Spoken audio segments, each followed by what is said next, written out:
Hi everyone. Welcome back to the BTS today. Today we have with us President and Managing Director of Boomer Consulting. Well, we have been associated with Boomer since last 1 year, and it has been a great journey. Today we were here, for a 2-day Managing Partner Summit. One very wonderful thing I'm taking back here. It's a great community.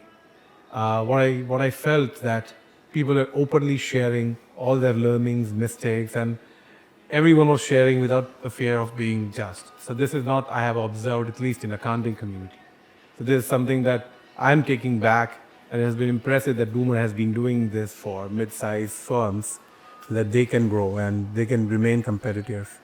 So yeah, Sandra, welcome to the podcast. Thank you so much. Thank you for having me. I love it. And I agree with you on everything you said about the Managing Partner Circle. It is such a strong community of people professionals who want to grow, who want to be better, and they're helping each other do that. They have figured out the secret sauce. Don't try to do it by yourself. Have somebody that you work with. So, yeah, thank you for having me. I'm excited to be here. You know, my first impression was like, and I'm being honest here, that it would like be any other community. But this first-hand experience where everybody is raising hands and telling that this is what I'm using, this is what my thing. Yeah. And what I like is you facilitated so well. I mean, those pertinent 20, 25 questions coming up. Yes. Everyone needs answer for. I think it's the best format. And coming in person and everybody coming in forward, and I see everyone taking notes, so which they want to take back and implement, so to say. So it was wonderful format. Thank you. And I agree with you. So I love how we do that too. So a part of the 2 days that we spend together is that conference IO, where they can put their own questions in, and then they can vote them up for whatever they want to talk about, and then we take time to stop and talk, and you can tell the topics that really are hitting home with them because they talk about them for a long time, and then you can tell the ones that are like, we're good with that, and move on. But they are so open with each other. I know you saw that. They are not shy about calling people out when they say something. They're not shy about pushing back on each other. They're not shy about saying, let me help you with that. We've done it before. So that is the magic of that group. And they're great managing partners. Yeah. So let's start with this. So typically this podcast, we want to target a firm within 15 to 30 member space. Okay. And what are the confusions or what are the questions they have? Would like to learn from your expertise. And before we start, how did this love affair with accounting profession started? That's a really good question. I saw that when you sent them to me, and yeah. I had never been in a CPA firm before I walked in to interview with Gary Boomer for the job that I got. And I had no idea what it was going to be like. I had no idea how to run a CPA firm. And I had been in banking all the way up until then. And I went to work with Gary, and he said, what you know and what you do, this profession needs. Because there was not a lot of HR expertise in the profession at that time, which was 30 years ago. So it was a long time ago. And I said, oh, okay. But my impression of CPAs at that point in time was, pocket protectors, pretty boring people, probably smart, but not very personable. And I went to a conference the very first, probably 2 or 3 months I worked with Gary, and boy, did that perception change. They were smart. They were engaging. They were forward thinking. They were people who wanted a great relationship, and they wanted to take care of their clients. And I was like, okay, I could like this profession.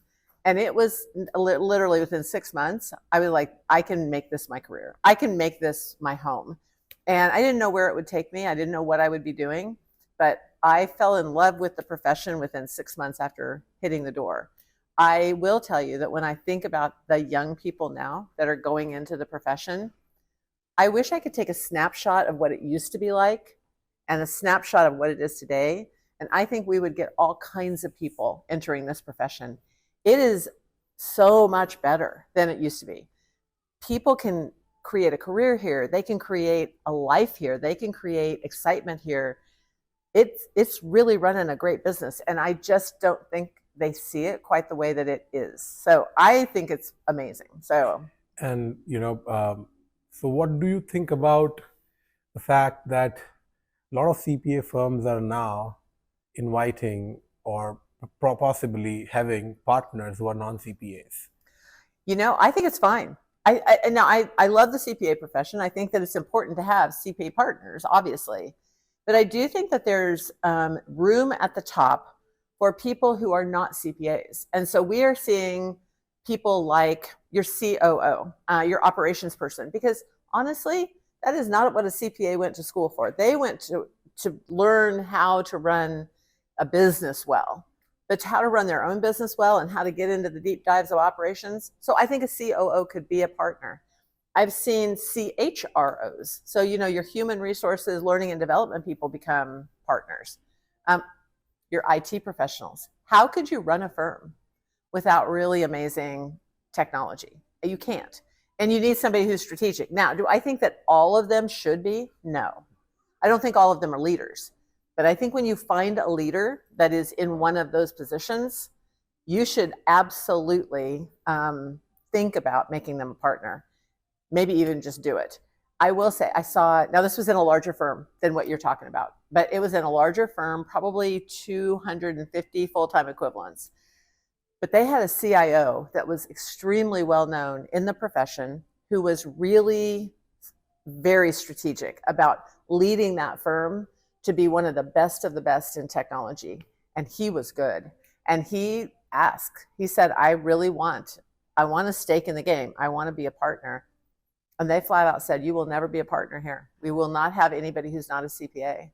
And so he left, started his own company, and now he is rocking it somewhere out there, and they've lost him. And I just want to kind of shake that managing partner and say, what are you thinking?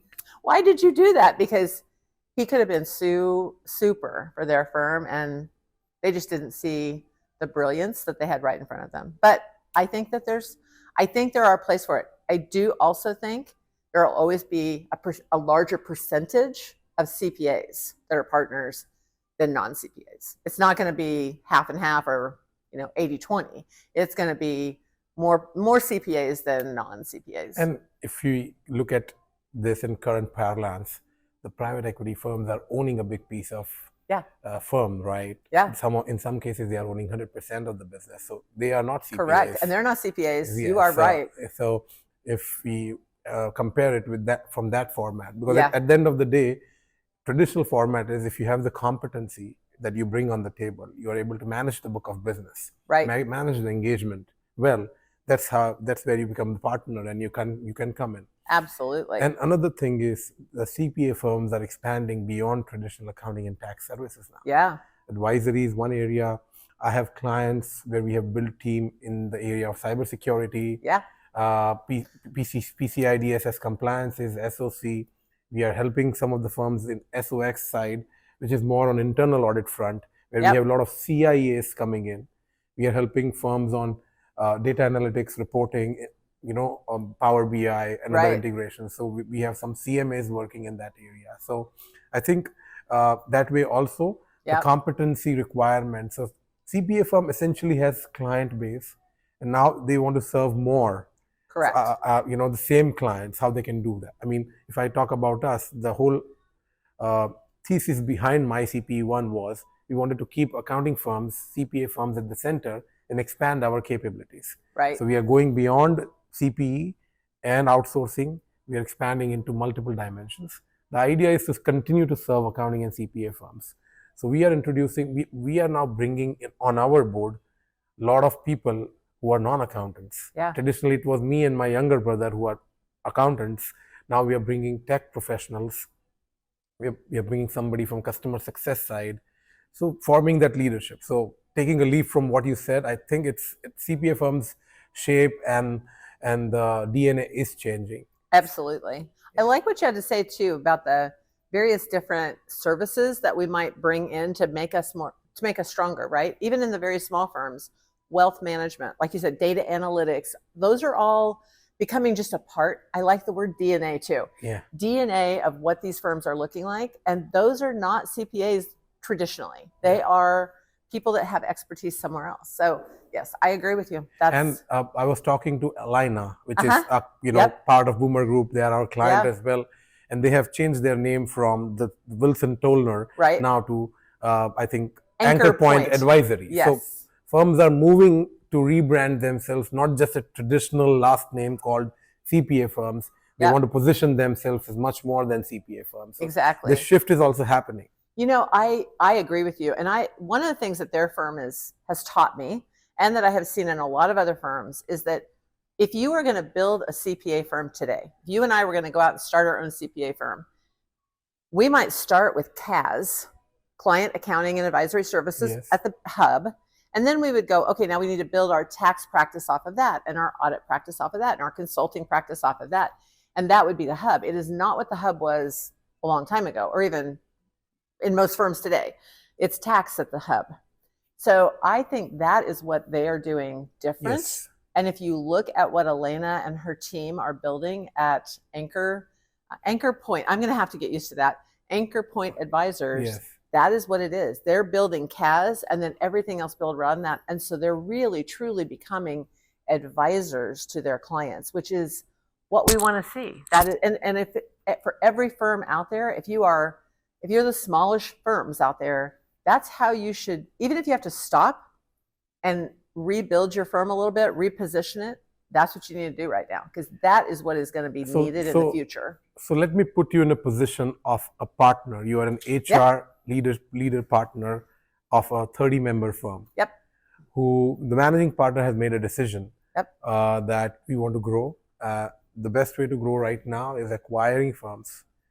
There's one way to grow organically, but some of these younger owners and partners are looking out for acquisitions. Yep. And some of them are even looking at debt-funded acquisitions. Yep. So they are ready to take the leverage. Being a strategic planner and advisor, which is one of the expertise of your working with CPA firm, some of these smaller firms do not have, I would say, a roadmap, clarity. Right. They fear the uncertainty. The biggest question is, how would it integrate? Number one, how would I meet the capacity? Second challenge. Finance, I have never come across them fearing that I'll be taking a debt or it's going to be an earn-out payment. I have never seen that as a challenge.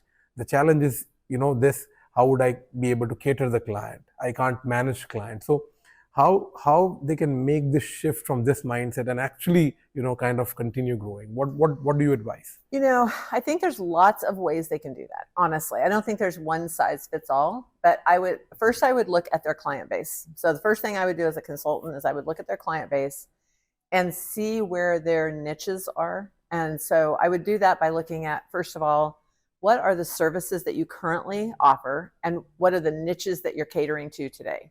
Perfect. And you're going to look for where are their strengths. In some cases, that's going to be construction. Some is small business. A lot of them are small business. And in those small businesses, are there specific small businesses that you're really good at? And I would take a look at their client base and I would ask them to let go of 10 to 20% of their current clients to give themselves capacity to go after the higher level clients. So that's the first thing I would just look at their client base. Second thing I would do is say, okay, how are you managing your firm? Who, it's not what you're doing, it's who's doing it. And I would make sure that the proper people that really know how to manage people and processes and technology, and growth, that they have somebody like that. And if they don't have somebody like that, go out and hire somebody right now that knows how to run your business. And that's an ego thing sometimes for some of our leaders, because they think they can, but they're slowing down the growth of their firm because they'd be really great at going out and finding more business, but they're not great at running their business. So I do that. Working on the strength of the people. Yeah. Okay. Yep. And then I guess the very next thing is, what's your growth strategy going to be? Are you going to grow organically? Now, that's not a question of if. You're going to grow organically. What kind of clients do you want? Let's really profile them, and let's go after a very specific kind of client. Let's just not let everybody walk through the front door. I think the habit that we get into in a small firm is we'll take anybody. You shouldn't do that. You should be really good at something and take those clients. So What clients are you going to let through the front door? Then you're going to have to ask yourself, okay, should we be looking at an acquisition? Should we be acquiring another firm or another company that might make us stronger? So if my niche is small business, and if my client base is, larger small businesses, they're going to need wealth managers. So if I had a wealth management business, they would absolutely dovetail with what I already have, and they would need me. I might need some data analytics people, because what those clients are going to want is tell me how to run my business better. If I'm going to have an advisory practice that's going to help that business, they're going to want reports, and they're going to want data, and they're going to want to see how they're doing. Data analytics can do that for me. So I'm going to go out and look for a data analytics person. I'm going to kind of tear it apart little by little, but when I put it all back together, when the puzzle gets put back together, they have a very strong advisory firm that's very niche focused, that's going after a very specific kind of client, and now they're in a position to grow. But they can't just do that by doing the same thing they've always done. And that's what I fear some of them are doing, is just what is easy. They're hitting the easy button right now, but it's not going to be easy forever. So just to summarize the takeaways, finding the niche, and just to expand on what you said, niche could be a particular industry, yes, or could be a particular service as well. For example, I have seen firms just specializing in trust and estate, Yeah. So it could be a particular service as well. And I also consider niche as way of working and delivery. So if you are able to do something in a specific set of process and are able to replicate and scale, that could also be a niche, according to me. So I think finding your strength, when she said niche, initially when you start the practice or start your business, for first few years you want to welcome everyone, because you need to absolutely you need to build your practice. But as you grow, your strategy needs to change. And what she is saying, just to put furthering that thought, that when you start growing, you need to identify who is going to be your right client and where your strength lies in. Then the next step comes in, do you have, just to summarize what she said, is right people doing it? Once you have this two figured out, then the next step is that, yes, look out for acquisitions, look out how you want to grow organically, and identify those right potential set of practices which has those clients and right clients out there. So once that is done, probably, for smaller firms, this could be kind of a template that they can build on. Now, this young owners, again, who want to pursue acquisition-led growth, I get a lot of inquiry, and some of these, we met Scott today, and they are looking at offshoring as one of their growth engines to acquisition-led growth, right? So when they come to us, again, the confusion is there.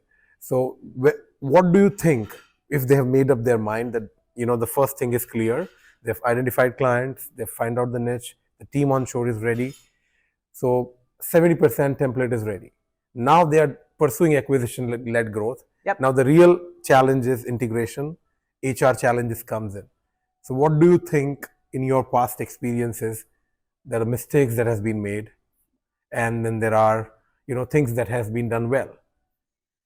So as they're growing, then as they're growing, where are the mistakes? Where are the things that have gone well? Yeah. I think the mistake that they make is trying to do way too much work for too many clients with too few people. And the truth is, you burn your people out. You don't take care of your clients well. They don't feel the magic of having you with them. And so it's a problem. And the talent wars are still on. We're still trying to find people. That is why, when you look at capacity these days, and I'll take a little bit of a side trip here, but when you look at capacity these days, it's not one thing. It's, we used to just put an ad in the paper and put an ad out there on LinkedIn and you get people. You can't do that anymore. And so you either have to find other talent, which offshoring, outsourcing, whatever word you want to use with that, is absolutely what they should be doing. If they're not doing that, they're really behind in their thinking, and they're really behind in their strategy. So they have to do that. They also have to look at how much work they're doing and let go of some of the stuff they shouldn't be doing. That's an absolute. And they should teach and train people to work higher level faster. So the faster you can get your brand new employees at the review level, or the reviewers at the go out and find business level, the better you're going to be. don't let yourself get stuck in that, well, you have to be an accountant for 5 years before we'll let you be a manager, and you have to be another 3 years before we'll let you be a principal. That's nuts. I mean, let people start going out and learning faster. And all the resources are there to do it. We have to let them. And we have to get out of their way. So I think that's a big part of it. And process improvement. I haven't talked about that at all yet, but even in very small firms, process improvement can absolutely give you back time. If you are running a process for tax, or you're running a process for payroll, or whatever process it is, and you have so many loops and blocks in the process that it takes you hours to do that, if you were just to change the process and teach people differently, that you'd get time back. I have a firm that I worked with that they were doing their entity tax review process. And they figured out that if they just changed the process, they could get 2,080 hours of their time back, a whole person, the next year. So they changed the process, they got the time back, and they didn't make a plan on what they were going to do with the time. So it kind of was like sand going through your fingertips. It just, they don't know where it went. It just, they know they saved that time, but they don't know where the time went. You have to have a plan for how you're going to use that. My opinion is take that time and go out and talk to your clients. The other worst story I've heard recently is my own accountant told me that he had lost one of his best clients. And I said, oh my gosh, what happened? And he goes, well, I'm embarrassed to tell you, but he said, I've had this client for 15 years. Now he's a small business client. So he is exactly in the demographics you're talking about. And he said, Sandra, I had this client for 15 years.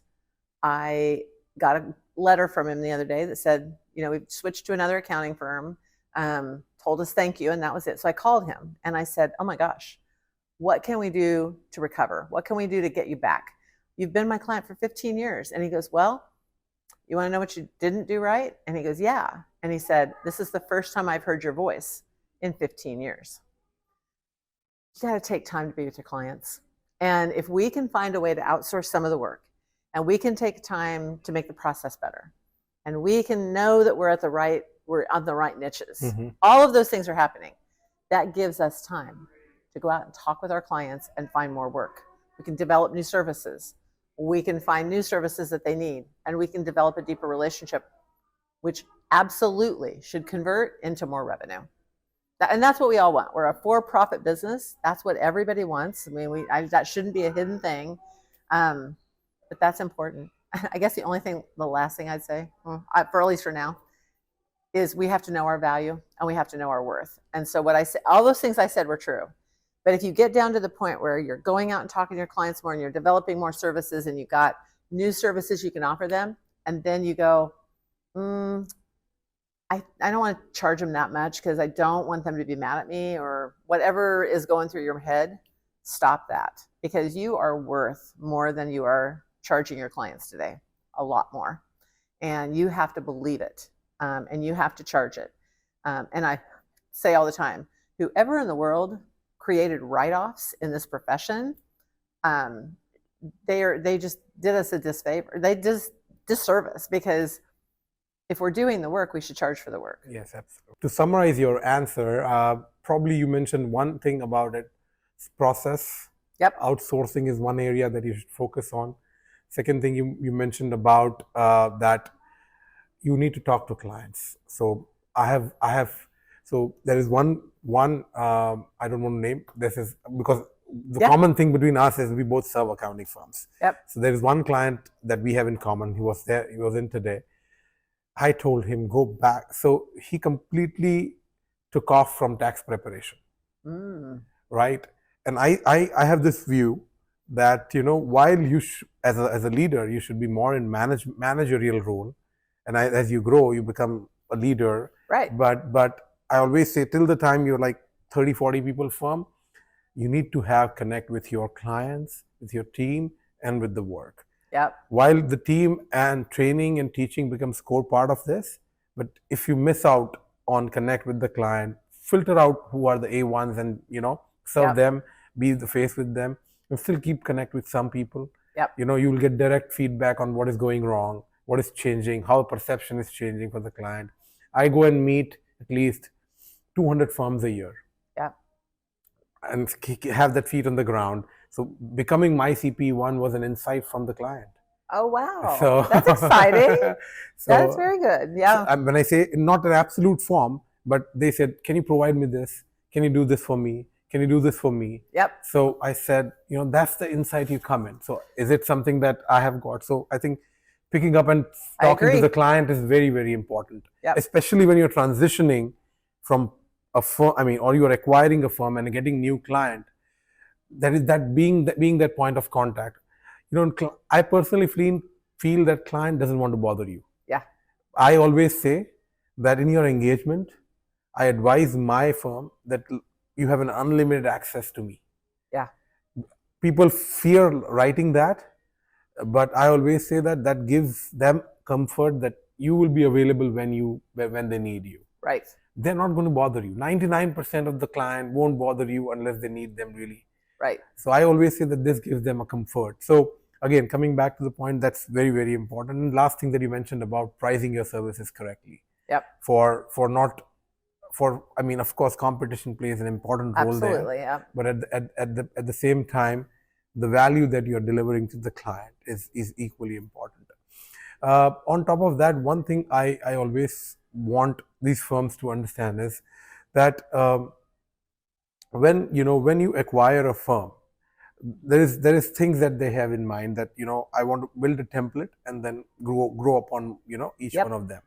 So I always say go slow and acquire one. But whenever you do that, make sure you write down probably in a computer that what went right and what went wrong. Yep. That becomes your template. For example, I always say this, that let's say one transition you want to make, that because I'm closely working for outsourcing, one transition that you want to make, that what work we want to give offshore and what work we want to keep for the onshore firm.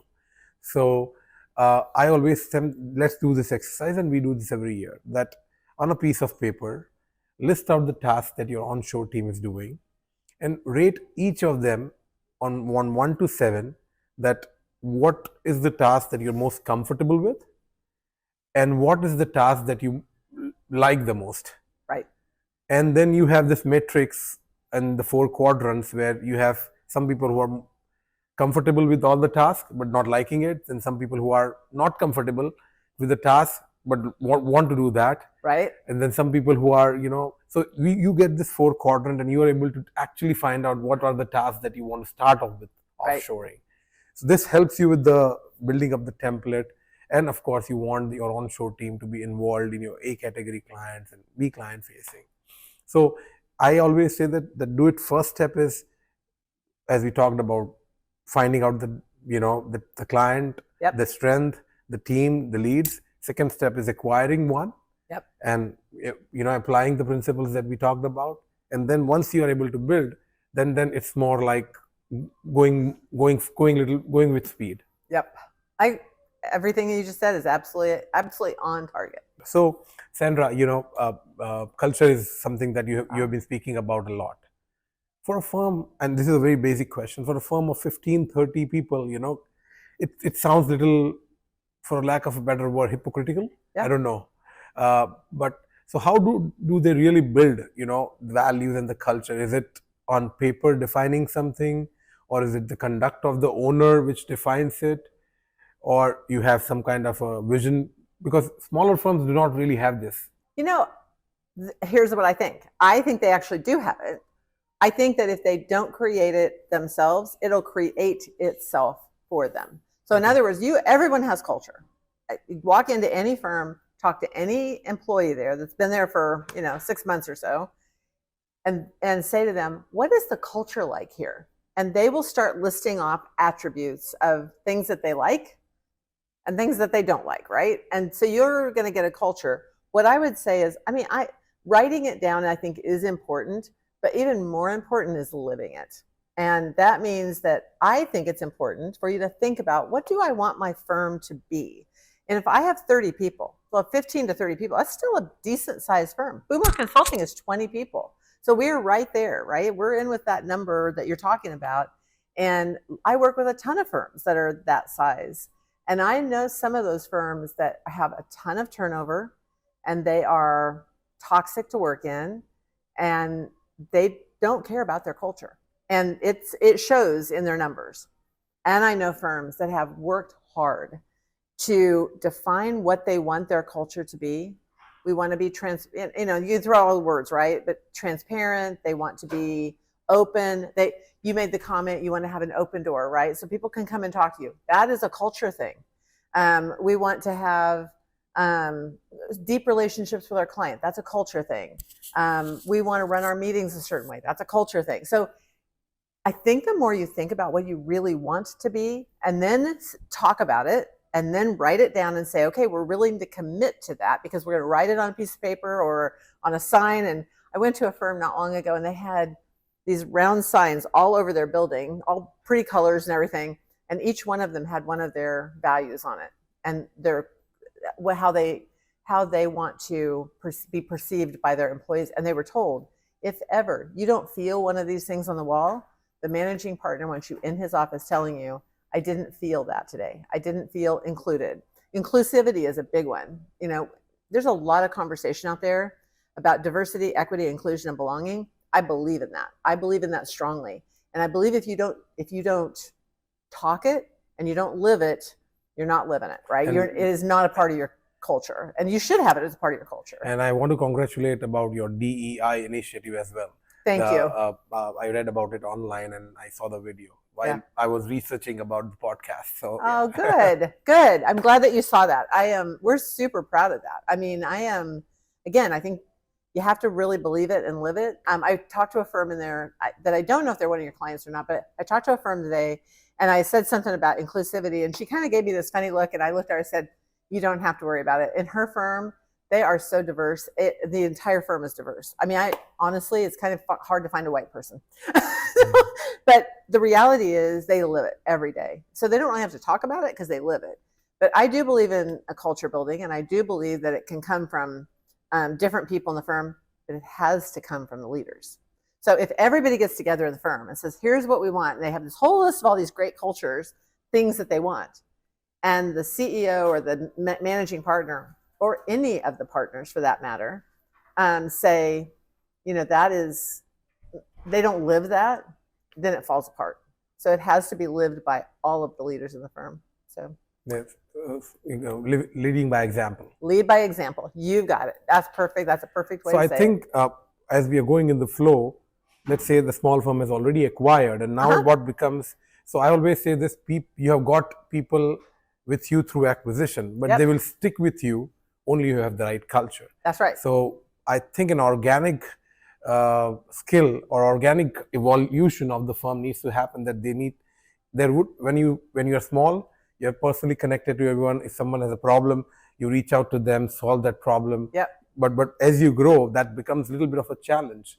So having a strong culture means everyone in the firm is personally connected and trying to help each other and stay aligned with the firm's objectives. So when you do that acquisition, while for owners it's just transfer of ownership and succession happening, but for people, the 15-20 people who are around working, for them it is a big anxiety that I was so happy working in this firm. I don't know now what is going to happen.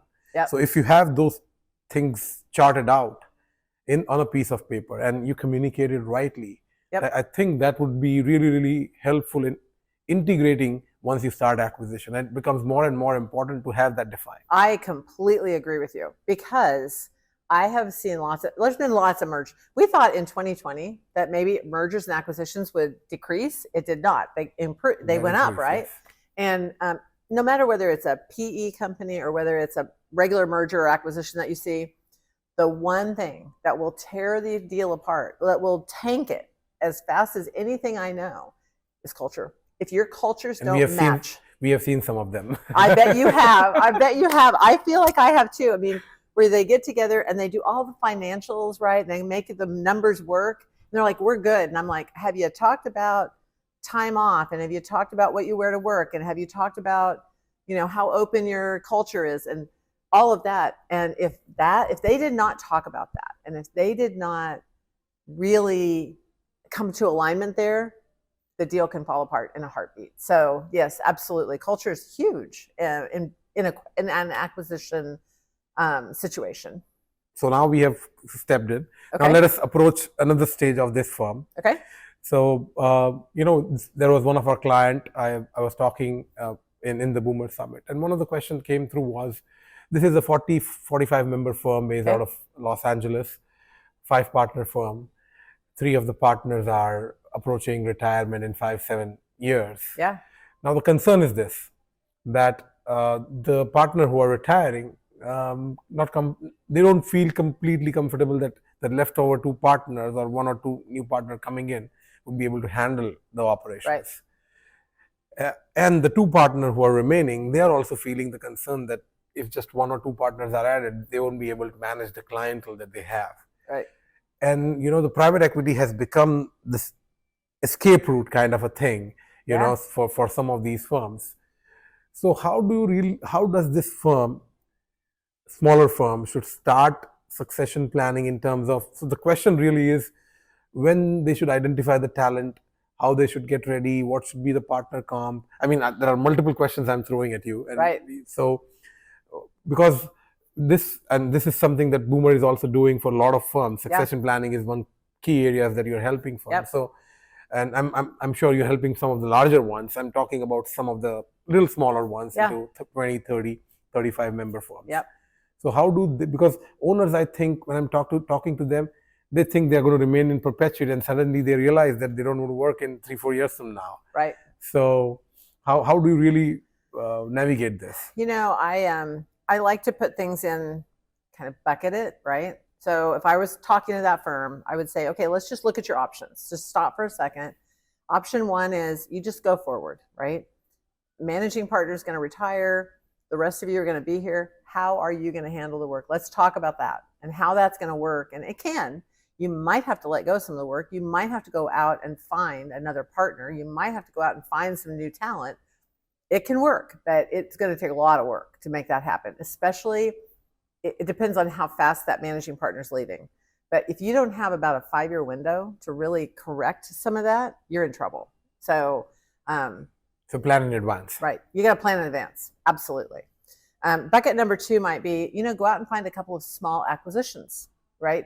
There's a lot of $1 million firms out there. Yes. A lot of them, 500 to $1 million. Go out and find one of those that has a youngish kind of partner, some good talent that's growing up in the firm. It helps you grow your revenue. It helps you get some talent in. In fact, you're probably going to look for the talent before you look for the revenue, right? You're just looking for people. But they might own a small firm and they want to become a part of a bigger firm. I'd at least look at that. That'd be bucket number 2. Bucket number 3, you could merge up. You could go out and you could shop a big firm to merge into. Now, understand, you're giving up all your autonomy and you're giving up your firm to somebody else. So you're going to become whoever else it is, right? If that is interesting to you, you could do that. So that's number 3. And the last one is you could talk to PE. However, there are lots of different PE companies out there. I don't know quite how to say this to like an audience, but if you think PE is one model, you're wrong. There's multiple models. 20 models, right? Some of them will buy all of you. Some of them will buy pieces of you. Some of them will just want a piece of your business. So, but in a firm that size, what normally is going to happen is they're going to buy all of you and they're going to roll you up under one of their other firms. So you're still getting merged up. You're just getting merged up, not just with another company, but with a PE company. Yep. And if you had a magic ball, if you had a magic crystal ball that you could see 5 or 8 years down the road, I could tell you, you should look at that. You can't. I have nobody in this profession right now knows what's going to happen in 5 to 8 years. When all those PE companies, the first deal is done. Nobody has an exit. Nobody knows, right? Yeah. So you're taking a risk. Now, you're going to take a risk in any one of those buckets, right? Which one feels more attractive to you? Which one do you want to try for? And what I hear from most firms is bucket number 1, we are going to make this work. We're going to figure it out, and we're going to go out and we're going to try to find some talent. We're going to try to build this on our own. Or I want to go out and try to find some of those smaller firms to merge in. Those are the two that are more likely that they're going to want to do, because they want to keep their autonomy. The reason that they started their business, because they wanted to own something, right? They wanted a business that they could build and that they were a part of. And as long as that managing partner has a couple of younger partners that can take on and carry on the business, we're okay. Here's where that really falls apart, though. If that 45-person firm has 5 partners and 3 of them are retiring in 2 years, and the 2 younger ones really don't know how to manage a firm yet and don't want to, now you got a problem. Now you got to go to one of those other options because you don't have a choice.